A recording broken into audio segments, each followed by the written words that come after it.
ಹಡಗು ಧ್ವಂಸದ ನಂತರ ಒಬ್ಬ ಪುರುಷ ಮತ್ತು ಮಹಿಳೆ 3 ಹಗಲು ಮತ್ತು 3 ರಾತ್ರಿ ಸಮುದ್ರದಲ್ಲಿ ಸಿಲುಕಿಕೊಂಡರು. ಅವರು ಹತಾಶೆಗೊಳ್ಳುವ ಹಂತದಲ್ಲಿದ್ದಾಗ ಆ ವ್ಯಕ್ತಿ ತನ್ನ ಬರೀ ಕೈಗಳಿಂದ ಒಂದು ಸಣ್ಣ ಮೀನನ್ನು ಹಿಡಿದನು. ಅವನು ಬೇಗನೆ ತನ್ನ ಹಲ್ಲುಗಳಿಂದ ಮೀನನ್ನು ಸ್ವಚ್ಛಗೊಳಿಸಿ ಸಮುದ್ರದ ನೀರಿನಿಂದ ರುಚಿಗೊಳಿಸಿದನು. ಶೀಘ್ರದಲ್ಲೇ ಅವನಿಗೆ ರುಚಿಕರವಾದ ಸಾಶಿಮಿ ಸಿಕ್ಕಿತು. ಆದಾಗ್ಯೂ ಅವನು ಕಷ್ಟಪಟ್ಟು ಸಂಪಾದಿಸಿದ ಆಹಾರವನ್ನು ತಿನ್ನಲು ನಿರಾಕರಿಸಿದನು, ಬದಲಿಗೆ ಅದನ್ನು ಶ್ರೀಮಂತ ಮಹಿಳೆಗೆ ಅರ್ಪಿಸಿದನು. ಕುತೂಹಲದಿಂದ ಮಹಿಳೆ ಅದನ್ನು ನೆಕ್ಕಿದಳು, ನಂತರ ಅಸಹ್ಯದಿಂದ ಅದನ್ನು ಸಮುದ್ರಕ್ಕೆ ಎಸೆದಳು.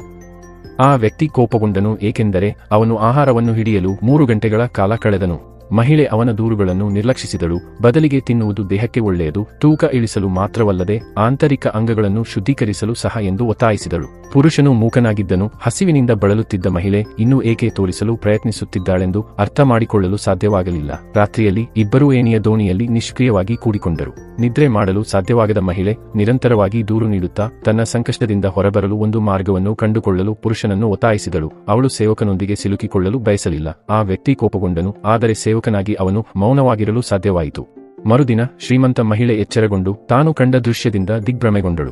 ಅವಳು ಸ್ವಲ್ಪ ದೂರದಲ್ಲಿ ಒಂದು ದ್ವೀಪವನ್ನು ನೋಡಿದಳು. ಅವಳು ಮಲಗಿದ್ದ ವ್ಯಕ್ತಿಯನ್ನು ಬೇಗನೆ ಎಬ್ಬಿಸಿದಳು. ಅವನು ಉತ್ಸಾಹದಿಂದ ಮುಳುಗಿದ್ದನು ಮತ್ತು ದ್ವೀಪದ ಕಡೆಗೆ ಏಣಿಯ ದೋಣಿಯನ್ನು ಬೇಗನೆ ಓಡಿಸಿದ. ಶೀಘ್ರದಲ್ಲೇ ಇಬ್ಬರೂ ಯಶಸ್ವಿಯಾಗಿ ದ್ವೀಪವನ್ನು ತಲುಪಿದರು. ಶ್ರೀಮಂತ ಮಹಿಳೆ ಆ ವ್ಯಕ್ತಿಯನ್ನು ಮೊದಲು ಪರಿಸರವನ್ನು ಪರೀಕ್ಷಿಸಲು ದ್ವೀಪಕ್ಕೆ ಹೋಗುವಂತೆ ಕೇಳಿಕೊಂಡಳು, ಅಲ್ಲಿ ಜನರು ವಾಸಿಸುತ್ತಿದ್ದಾರೆ ಎಂದು ಆಶಿಸುತ್ತಾ. ಆ ವ್ಯಕ್ತಿ ಬಹಳ ಶ್ರಮದಿಂದ ಪರ್ವತದ ತುದಿಗೆ ಹತ್ತಿದನು ಮತ್ತು ಅದು ನಿರ್ಜನ ದ್ವೀಪ ಎಂದು ಕಂಡುಕೊಂಡನು. ಅವನು ಬೇಗನೆ ಶ್ರೀಮಂತ ಮಹಿಳೆಗೆ ತಾನು ನೋಡಿದ್ದನ್ನು ಹೇಳಿದನು, ಆದರೆ ಶ್ರೀಮಂತ ಮಹಿಳೆ ಅವನನ್ನು ನಂಬಲಿಲ್ಲ ಮತ್ತು ಮತ್ತೆ ಪರಿಶೀಲಿಸಲು ಪರ್ವತದ ತುದಿಗೆ ಹಿಂತಿರುಗಲು ಕೇಳಿಕೊಂಡಳು. ಆ ವ್ಯಕ್ತಿ ತಾನು ಎಚ್ಚರಿಕೆಯಿಂದ ಪರಿಶೀಲಿಸಿದ್ದೇನೆ ಮತ್ತು ಅವನಿಗೆ ಯಾವುದೇ ಶಕ್ತಿ ಉಳಿದಿಲ್ಲದ ಕಾರಣ ಮೇಲಕ್ಕೆ ಹಿಂತಿರುಗಲು ನಿರಾಕರಿಸಿದೆ ಎಂದು ಹೇಳಿದನು. ಇದನ್ನು ಕೇಳಿದಾಗ ಶ್ರೀಮಂತ ಮಹಿಳೆ ದಿಗ್ಭ್ರಮೆಗೊಂಡಳು. ಆ ವ್ಯಕ್ತಿ ತನಗೆ ಅವಿಧೇಯನಾಗಲು ಧೈರ್ಯ ಮಾಡುತ್ತಾನೆಂದು ಅವಳು ನಿರೀಕ್ಷಿಸಿರಲಿಲ್ಲ. ಆದ್ದರಿಂದ ಅವಳು ಅವನನ್ನು ನಿರಂತರವಾಗಿ ಗದರಿಸಲಾರಂಭಿಸಿದಳು. ಅವರನ್ನು ರಕ್ಷಿಸಿದ ನಂತರ ಅವಳು ಅವನಿಗೆ 1 ಪೈಸೆಯನ್ನೂ ಕೊಡುವುದಿಲ್ಲ ಎಂದು ಹೇಳುತ್ತಾ ನಂತರ ಕೆಲವು ಅಸಹನೀಯ ಮಾತುಗಳನ್ನು ಹೇಳಿದಳು. ಇದನ್ನು ಕೇಳಿದ ಆ ವ್ಯಕ್ತಿ ಕೋಪಗೊಂಡು ಮತ್ತೆ ತನ್ನ ಮೇಲೆ ದೌರ್ಜನ್ಯ ನಡೆಸದಂತೆ ಮಹಿಳೆಗೆ ಎಚ್ಚರಿಕೆ ನೀಡಿದ. ಇದನ್ನು ನೋಡಿ ಆ ಮಹಿಳೆ ಇನ್ನಷ್ಟು ದುರಹಂಕಾರಿಯಾದಳು. ಕೋಪಗೊಂಡ ಆ ವ್ಯಕ್ತಿ ತನ್ನ ಚೀಲವನ್ನು ಎಸೆದು ಹಿಂತಿರುಗಿ ನೋಡದೆ ಹೊರಟು. ಆ ಮಹಿಳೆ ಕೋಪಗೊಂಡು ಇದಕ್ಕೆ ಹಣ ನೀಡುವುದಾಗಿ ಆ ವ್ಯಕ್ತಿಗೆ ಬೆದರಿಕೆ ಹಾಕಿದಳು. ಆದಾಗ್ಯೂ ಅವಳ ಬೆದರಿಕೆಗಳಿಗೆ ಅವನು ಇನ್ನು ಮುಂದೆ ಹೆದರಲಿಲ್ಲ ಮತ್ತು ಕೊನೆಗೆ ತನ್ನ ಒಳಗೊಳಗೆ ಇದ್ದ ಕೋಪವನ್ನು ಹೊರಹಾಕಿದನು. ಅವರಿಬ್ಬರೂ ತಮ್ಮ ವಸ್ತುಗಳನ್ನು ಹಂಚಿಕೊಂಡರು. ಆ ವ್ಯಕ್ತಿ ಕರಾವಳಿಯುದ್ದಕ್ಕೂ ಹುಡುಕಿದಾಗ ಅದೃಷ್ಟವಶಾತ್ ಕಲ್ಲಿನ ಗುಡಿಸಲು ಸಿಕ್ಕಿತು. ಬಾಗಿಲು ತೆರೆದಾಗ ಒಳಗೆ ಯಾರೂ ಕಾಣಲಿಲ್ಲ. ಅದು ಮೀನುಗಾರರ ವಿಶ್ರಾಂತಿ ಸ್ಥಳವಾಗಿರಬೇಕು. ಒಳಗೆ ಉಪಯುಕ್ತವಾದ ಏನೂ ಇರಲಿಲ್ಲವಾದರೂ ಅದು ಕನಿಷ್ಠ ಆಶ್ರಯವನ್ನು ಒದಗಿಸಿತು. ನಂತರ ಅವನು ಆಹಾರವನ್ನು ಹುಡುಕುತ್ತಾ ಸಮುದ್ರಕ್ಕೆ ಹಾರಿದನು ಮತ್ತು ಬೇಗನೆ ತನ್ನ ಬರೀ ಕೈಗಳಿಂದ ಒಂದು ನಳ್ಳಿಯನ್ನು ಹಿಡಿದನು. ಆ ದಿನಕ್ಕೆ ಆಹಾರ ಸುರಕ್ಷಿತವೆಂದು ತೋರುತ್ತಿತ್ತು. ಅವನು ದಿಬ್ಬದ ಮೇಲೆ ಸ್ವಲ್ಪ ಸಮುದ್ರ ಉಪ್ಪನ್ನು ಕಂಡುಕೊಂಡನು ಮತ್ತು ಅದನ್ನು ಚಿಪ್ಪುಗಳಿಂದ ಸಂಗ್ರಹಿಸಿದನು. ಅವನು ತನ್ನ ಸರಬರಾಜುಗಳನ್ನು ದ್ವೀಪದ ಮಧ್ಯಭಾಗಕ್ಕೆ ತಂದನು ಮತ್ತು ಅವನು ಕಂಡುಕೊಂಡ ಬಾಟಲಿಯನ್ನು ಬಳಸಿಕೊಂಡು ಯಶಸ್ವಿಯಾಗಿ ಬೆಂಕಿಯನ್ನು ಹಚ್ಚಿದನು. ಕಾಡಿನಲ್ಲಿ ಬದುಕುಳಿಯುವುದು ಅವನಿಗೆ ಯಾವುದೇ ಸಮಸ್ಯೆಯಲ್ಲ ಎಂಬುದು ಸ್ಪಷ್ಟವಾಗಿತ್ತು. ಮತ್ತೊಂದೆಡೆ ಶ್ರೀಮಂತ ಮಹಿಳೆ ತುಂಬಾ ಕೆಟ್ಟ ಪರಿಸ್ಥಿತಿಯಲ್ಲಿದ್ದಳು. ಬಹಳ ಹೊತ್ತು ಹುಡುಕಿದ ನಂತರ ಅವಳಿಗೆ ಒಂದೇ ಒಂದು ಸಮುದ್ರ ಅರ್ಚಿನ್ ಸಿಕ್ಕಿತು ಮತ್ತು ಅವಳ ಕಾಲು ಜಲ್ಲಿಕಲ್ಲುಗಳಿಂದ ಕತ್ತರಿಸಲ್ಪಟ್ಟಿತು. ಕೇವಲ ಅರ್ಧ ದಿನದಲ್ಲಿ ಅವಳು ನಿರ್ಗತಿಕಳಾದಳು. ಆ ವ್ಯಕ್ತಿ ನಳ್ಳಿಯನ್ನು ನುಂಗುತ್ತಿರುವುದನ್ನು ಮತ್ತು ಸಿಹಿನೀರನ್ನು ಸಹ ಕಂಡುಕೊಳ್ಳುವುದನ್ನು ನೋಡಿ ಅವಳು ಕೋಪಗೊಂಡಳು. ಅಗತ್ಯವಿರುವ ಮಹಿಳೆಗೆ ಸಹಾಯ ಮಾಡದಿದ್ದಕ್ಕಾಗಿ ಅವಳು ಅವನನ್ನು ಸಭ್ಯವಾಗಿ ಕರೆದಳು. ಆದರೆ ಅವನು ಕದಲದೆ ಇದ್ದನು ಮತ್ತು ಶ್ರೀಮಂತ ಮಹಿಳೆ ಅಸಹಾಯಕ ಮತ್ತು ಕೋಪಗೊಂಡು ತಿರುಗಿ ಹೊರಟು ಹೋದಳು. ಅವಳು ಬಹಳ ಸಮಯ ಹುಡುಕಿದಳು, ಇನ್ನೂ ಆಹಾರ ಸಿಗಲಿಲ್ಲ. ಹಸಿವಿನಿಂದ ಹೆಚ್ಚಿನ ಬೆಲೆಗೆ ಆಹಾರವನ್ನು ಖರೀದಿಸುವ ಆಶಯದೊಂದಿಗೆ ಅವಳು ಮತ್ತೆ ಆ ವ್ಯಕ್ತಿಯನ್ನು ಸಂಪರ್ಕಿಸಿದಳು, ಆದರೆ ಅವನು ಇನ್ನೂ ಅವಳನ್ನು ನಿರ್ಲಕ್ಷಿಸಿದನು. ತನ್ನ ಹೆಮ್ಮೆಯನ್ನು ನುಂಗಲು ಒತ್ತಾಯಿಸಲ್ಪಟ್ಟ ಶ್ರೀಮಂತ ಮಹಿಳೆ ಆ ವ್ಯಕ್ತಿಯೊಂದಿಗೆ ಸ್ವಲ್ಪ ಆಹಾರಕ್ಕಾಗಿ ಬೇಡಿಕೊಂಡಳು. ನಂತರ ಅಳುತ್ತಾಳೆ ಮತ್ತು ಕರುಣೆ ತೋರಿದಳು. ಆದರೆ ಅವಳು ವರ್ತಿಸುತ್ತಿದ್ದಾಳೆ ಎಂದು ಆ ವ್ಯಕ್ತಿಗೆ ತಿಳಿದಿತ್ತು. ಅವನು ಆಹಾರವನ್ನು ಹಂಚಿಕೊಂಡ ನಂತರ ಅವಳು ತನ್ನ ಹಳೆಯ ಸ್ವಭಾವಕ್ಕೆ ಮರಳುತ್ತಾಳೆ, ಒಂದು ವಿಶಿಷ್ಟ ಶ್ರೀಮಂತ ವ್ಯಕ್ತಿಯ ಶೈಲಿ. ಆದರೆ ಶ್ರೀಮಂತ ಮಹಿಳೆ ಆಹಾರವನ್ನು ಪಡೆಯಲು ಸಂಪೂರ್ಣವಾಗಿ ಅಸಮರ್ಥಳಾಗಿರಲಿಲ್ಲ. ಮೊದಲನೆಯದಾಗಿ ಇಲ್ಲಿ ಹಣದಿಂದ ಏನನ್ನೂ ಖರೀದಿಸಲು ಸಾಧ್ಯವಾಗಲಿಲ್ಲ. ಅವಳು ಆಹಾರವನ್ನು ಬಯಸಿದರೆ ಅವಳು ಅದಕ್ಕಾಗಿ ಕೆಲಸ ಮಾಡಬೇಕಾಗಿತ್ತು. ನಂತರ ಅವನು ತನ್ನ ಬಟ್ಟೆಗಳನ್ನು ಶ್ರೀಮಂತ ಮಹಿಳೆಗೆ ಎಸೆದನು. ಅವಳು ಪ್ರತಿಭಟಿಸಿದಳು, ಆದರೆ ಅವಳು ತಿರುಗಿ ಬೀಕೆ ಹೋದಳು, ಏಕೆಂದರೆ ಅವಳ ಘನತೆಯು ತನ್ನ ಆಹಾರವನ್ನು ಖರೀದಿಸಲು ಸಾಧ್ಯವಿಲ್ಲ ಎಂದು ತಿಳಿದಿತ್ತು. ಅವಳು ಔಪಚಾರಿಕವಾಗಿ ಕಾಣುತ್ತಿದ್ದರೂ ಕನಿಷ್ಠ ಬದುಕುಳಿಯುವ ಅಗತ್ಯಕ್ಕೆ ಅವಳು ತಲೆಬಾಗಿದಳು. ರಾತ್ರಿಯಲ್ಲಿ ಆ ವ್ಯಕ್ತಿ ಮಹಿಳೆಯನ್ನು ಕಲ್ಲಿನ ಮನೆಗೆ ಕರೆತಂದನು, ಆದರೆ ಅವನು ಅವಳನ್ನು ಒಳಗೆ ಬಿಡಲಿಲ್ಲ, ಬದಲಿಗೆ ಅವಳನ್ನು ಹೊರಗೆ ಇರಲು ಕೇಳಿದನು. ಅವಳು ತಡರಾತ್ರಿ ಹೊರಗೆ ಚಳಿಯಿಂದ ಇರುತ್ತಾಳೆ ಎಂದು ಪದೇ ಪದೇ ಬೇಡಿಕೊಂಡಳು, ಆದರೆ ಆ ವ್ಯಕ್ತಿ ಅದನ್ನು ಲೆಕ್ಕಿಸಲಿಲ್ಲ. ಮರುದಿನ ಆ ವ್ಯಕ್ತಿ ಎಚ್ಚರಗೊಂಡು ತನ್ನ ಬಾಗಿಲಲ್ಲಿ ಮಹಿಳೆ ಮಲಗಿರುವುದನ್ನು ನೋಡಿದನು. ಒಂದು ಏಡಿ ಅವಳ ಕೈಯ ಕಡೆಗೆ ತೆವಳಿತು.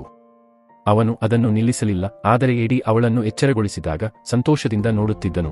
ಶ್ರೀಮಂತ ಮಹಿಳೆಯ ನಿರಂತರ ಕಿರಿಕಿರಿಯನ್ನು ನೋಡಿ ಆ ವ್ಯಕ್ತಿ ಅವಳ ಕೂದಲನ್ನು ಹಿಡಿದು ತನ್ನ ವಿರುದ್ಧ ಮತ್ತೆ ಕಠಿಣ ಭಾಷೆಯನ್ನು ಬಳಸದಂತೆ ಎಚ್ಚರಿಸಿದನು. ಆದರೆ ಅವಳು ಮಣಿಯಲು ನಿರಾಕರಿಸಿದಳು ಮತ್ತು ಆ ವ್ಯಕ್ತಿ ಕೋಪಗೊಂಡು ಅವಳ ಮುಖಕ್ಕೆ ಹೊಡೆದನು. ಅವನು ದ್ವೀಪದ ರಾಜ ಮತ್ತು ಇಂದಿನಿಂದ ಅವಳು ತನ್ನ ಆದೇಶಗಳನ್ನು ಪಾಲಿಸುತ್ತಾಳೆ ಎಂದು ಕಟ್ಟುನಿಟ್ಟಾಗಿ ಎಚ್ಚರಿಸಿದನು. ಆದರೆ ಆ ಮಹಿಳೆ ದೃಢನಿಶ್ಚಯದಿಂದ ಇದ್ದು ಮತ್ತೊಂದು ಹೊಡೆತವನ್ನು ಗಳಿಸಿದಳು. ಪುರುಷನ ಕೋಪವನ್ನು ನೋಡಿ ಆ ಮಹಿಳೆ ತನ್ನ ಹೆಮ್ಮೆಯನ್ನು ಬಿಟ್ಟು ಅವನ ವಿರುದ್ಧ ತನಗೆ ಯಾವುದೇ ಅವಕಾಶವಿಲ್ಲ ಎಂದು ಅವಳು ತಿಳಿದಿದ್ದಳು. ಆದ್ದರಿಂದ ಅವಳು ಅಸಮಾಧಾನಗೊಂಡಿದ್ದರೂ ಸಹ ಅಂತಿಮವಾಗಿ ಅವಳು ಶರಣಾಗುವುದನ್ನು ಬಿಟ್ಟು ಬೇರೆ ದಾರಿಯಿಲ್ಲ. ಆ ವ್ಯಕ್ತಿ ಮೀನು ಹಿಡಿಯಲು ಹೋದಾಗ ಮಹಿಳೆ ಅವನಿಗೆ ದಡದಿಂದ ಸಹಾಯ ಮಾಡಿ ಅವನಿಗೆ ಹಾರ್ಪೂನ್ ನೀಡುತ್ತಾಳೆ. ಯಾವುದೇ ವಿಳಂಬವು ನಿರ್ದಯವಾದ ಹೊಡೆತಕ್ಕೆ ಕಾರಣವಾಗುತ್ತದೆ. ಊಟದ ಸಮಯದಲ್ಲಿ ಪುರುಷನು ಅವಳನ್ನು ತಾಜಾ ನೀರು ತರಲು ದೀರ್ಘ ಪ್ರಯಾಣಗಳಿಗೆ ಕಳುಹಿಸುತ್ತಿದ್ದನು ಮತ್ತು ಅವನು ಅವಳನ್ನು ವಿಶ್ರಾಂತಿ ಪಡೆಯಲು ಕುಳಿತುಕೊಳ್ಳಲು ಬಿಡುತ್ತಿರಲಿಲ್ಲ. ಉಳಿದದ್ದನ್ನು ತಿನ್ನುವ ಮೊದಲು ಅವನು ಮುಗಿಸುವವರೆಗೆ ಕಾಯಬೇಕಾಗಿತ್ತು. ಅವನು ಅವಳಿಗೆ ಮೊದಲು ನೀಡಿದ ನೋವನ್ನು ಅನುಭವಿಸಲು ಅವನು ಹೀಗೆ ಮಾಡಿದನು. ಸಮಯ ಕಳೆದಂತೆ ಯಾರೂ ದ್ವೀಪಕ್ಕೆ ಬರಲಿಲ್ಲ. ದಿನಗಳು ಬೇಸರದಂತಾದವು ಮತ್ತು ಪುರುಷನು ಶ್ರೀಮಂತ ಮಹಿಳೆಯ ಬಗ್ಗೆ ಕೆಟ್ಟ ಆಲೋಚನೆಗಳನ್ನು ಹೊಂದಲು ಪ್ರಾರಂಭಿಸಿದನು. ಬೆನ್ನಟ್ಟುವಿಕೆಯ ಅವಧಿಯ ನಂತರ ಪುರುಷನು ಅಂತಿಮವಾಗಿ ಯಶಸ್ವಿಯಾದನು. ಬೆದರಿಸಲ್ಪಟ್ಟ ನಂತರ ಶ್ರೀಮಂತ ಮಹಿಳೆ ದಡದಲ್ಲಿ ಕುಳಿತು ದೀರ್ಘಕಾಲ ಚಿಂತಿಸುತ್ತಿದ್ದಳು. ಆದರೆ ಅಂತಿಮವಾಗಿ ಪುರುಷನಿಗೆ ಶರಣಾದಳು. ಅವನು ಅವಳ ವಿರುದ್ಧ ಹೆಚ್ಚು ಹಿಂಸೆಯನ್ನು ಬಳಸಿದಷ್ಟು ಅವಳು ಅದನ್ನು ಹೆಚ್ಚು ಆನಂದಿಸಿದಳು. ಹೊಡೆತಗಳು ಆಧ್ಯಾತ್ಮಿಕ ಆನಂದವಾಗಿ ಮಾರ್ಪಟ್ಟಂತೆ ಅವರು ದ್ವೀಪದಲ್ಲಿ ಒಬ್ಬಂಟಿಯಾಗಿದ್ದರೂ ದಿನಗಳು ಕ್ರಮೇಣ ಸಾಕಷ್ಟು ಆರಾಮದಾಯಕವಾದವು.